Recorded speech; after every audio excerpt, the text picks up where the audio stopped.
Vedanta academy में आपका स्वागत है। यह डिक्टेशन 100 वर्ड प्रति मिनट रहेगी। डिक्टेशन स्टार्ट होगी 3 सेकंड में।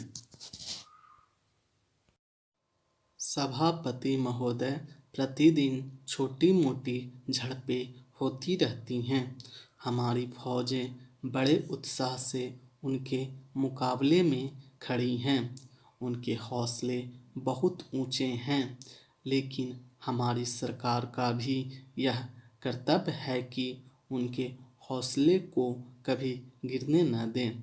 उन्हें हर तरह की सुविधा प्रदान की जाए जिससे उनका आत्मविश्वास बढ़े। मैं मंत्री महोदय से अनुरोध करूंगा कि सरकार अपनी नीतियों के प्रचार का काम ठीक प्रकार से अपनी फौजों से करे। उनको अच्छे अच्छे हथियार दे।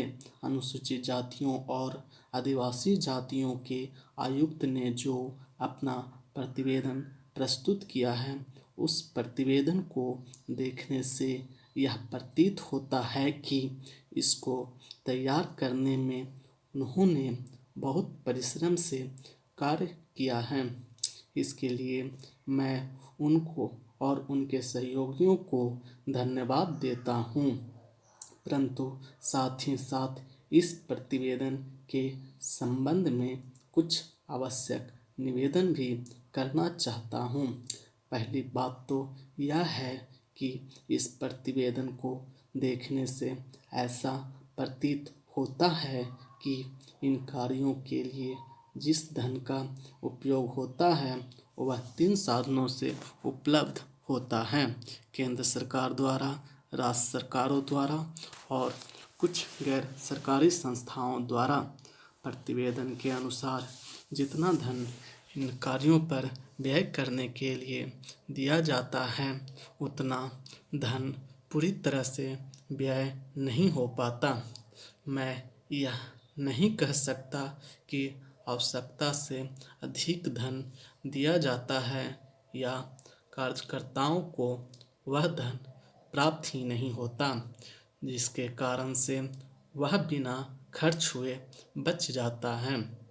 मैं तो यह चाहता हूँ कि जितना धन दिया जाता है उसका पूरा उपयोग हो और आयुक्त को यह न कहना पड़े कि इस कार्य के लिए जितने धन की आवश्यकता थी उतना धन नहीं मिल पाया और विवश होकर हमको उस कार्य को बीच में ही रोकना पड़ा। जहाँ तक राज्य सरकारों का संबंध है, बहुत सी राज्य सरकारें अभी तक इस कार्य में असावधानी से काम ले रही हैं और इस कार्य को उपेक्षा की दृष्टि से देखती हैं।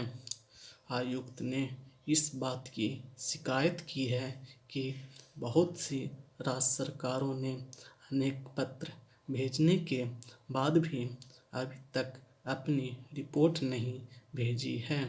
मैं चाहता हूँ कि सरकार इस तरफ निष्ठापूर्वक ध्यान दे। राज्य सरकारों पर दबाव डाला जाए कि वे इस दायित्व के प्रति सचेत हों और आयुक्त को उनके कार्य में पूरा सहयोग प्रदान करें।